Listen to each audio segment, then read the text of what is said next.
How can you lose weight without altering your diet at all? Let's look at what different forms of activity you can do. Start with exercise. Jumping rope. When you're resting, you burn roughly 50 calories per hour. Jumping rope raises that to about 560 calories per hour. Since 1 pound of fat equals about 3,500 calories, you'd have to jump rope for a little over 5 hours to lose a pound. Brisk walking. Walking quickly uses about 340 calories per hour, so you'd need around 10 hours of walking to burn a pound of fat. Next, consider some non-traditional calorie burners. Laughing. 10 minutes of laughter burns about 40 extra calories. To burn off a pound of fat through laughter alone, you'd need about 14.5 hours of it. Fidgeting. Constant small movements can use around 50 extra calories per hour, meaning it would take roughly 70 hours of fidgeting to lose a pound. Cold exposure, ice baths. A 15-minute dip in cold water can burn roughly 250 additional calories because your body works to stay warm. At temperatures around -50 degrees Fahrenheit, doing this daily for about 2 weeks could theoretically add up to 1 pound of fat burned. Heavy breathing, faster or deeper breathing can raise calorie use slightly, but burning a pound this way would take an unrealistic over 290 hours. Sex. Sexual activity burns roughly 4 calories per minute, or around 200 calories per hour. To lose 1 pound solely this way, it would take roughly 14.5 hours of continuous effort. Donating blood. Giving blood forces your body to expend energy replenishing it, using about 350 calories. 14 donations would be needed to add up to a pound of fat lost.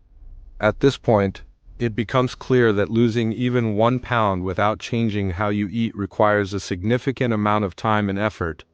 And if you're also eating foods high in calories like fast food or sugary drinks, the workload increases dramatically just to get back to even. For example, 1 slice of pizza, around 285 calories, requires running 3 miles to offset. A Big Mac, roughly 550 calories, would need about an hour of cycling to burn off. A 270-calorie soda would require about 45 minutes of Zumba to balance. But again, that's only enough to cancel out the calories, not to create weight loss. In reality, only a small portion of weight loss results, around 15%, can be attributed to activity. The other 85% comes from dietary changes. Exercise has many benefits like improved fitness, better muscle tone, and overall health gains, but it's not highly efficient for fat loss on its own.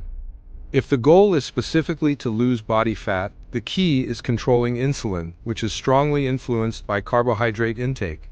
Lowering carbs can help reduce hunger and cravings, making it easier to eat less without feeling deprived.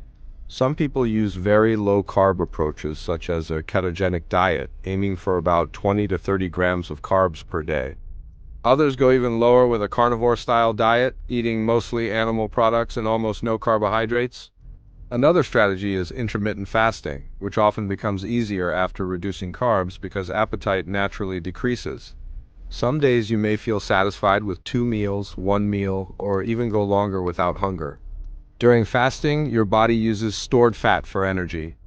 This approach can support fat loss and may also help improve markers like inflammation, blood sugar, and energy levels, though results vary from person to person. The important point is that eating a lot of carbohydrates, especially refined ones, makes fat loss harder because they keep insulin elevated, and high insulin discourages fat burning.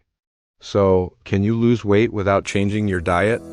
Technically, yes, but only a very small amount.